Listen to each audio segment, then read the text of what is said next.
BA third semester honours examination 2022 subject philosophy course CC7 পূর্ণমান 60। 1. নিম্নলিখিত যে কোনো 10টি প্রশ্নের উত্তর দাও যার মান 2 করে। A. তর্ক সংগ্রহ এরূপ নামকরণ করা হয়েছে কেন? B. বুদ্ধি কাকে বলে? C. কার্যের লক্ষণটি দাও। D. প্রমা কি? E. অসমবায়িকরণের দুটি উদাহরণ দাও। F. পক্ষতা বলতে কী বোঝায়? G. স্বার্থানুমান কাকে বলে? H. অযথার্থ অনুভবের লক্ষণটি লেখো। I. অন্যতসিদ্ধ বলতে কী বোঝায়? J. হেত্যাভাস কি? K. উপাধি কাকে বলে? L. ঘট ও ঘটরূপের সমবায়িকরণ কী কী? M. অনুমিতি কাকে বলে? N. অর্ণব ভট্টকে অনুসরণ করে বুদ্ধির দুটি প্রকারভেদ উল্লেখ করো। O. পরামর্শ কাকে বলে? 2. নিম্নলিখিত যে কোনো 4টি প্রশ্নের উত্তর দাও যার মান 5 করে। A.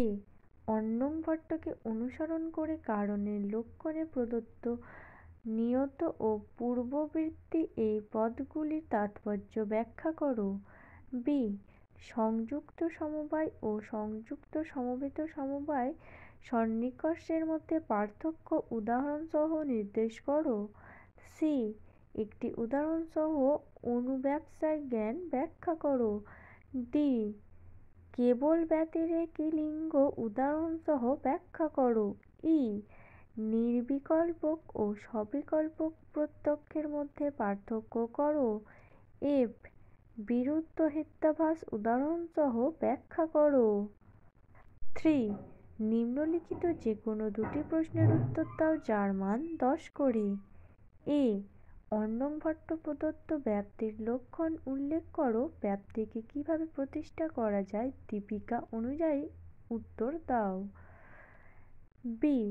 অর্ণব ভট্টের অনুসরণে বিভিন্ন প্রকার সব্যভিচার হেত্যাভাস দৃষ্টান্ত সহ আলোচনা করো।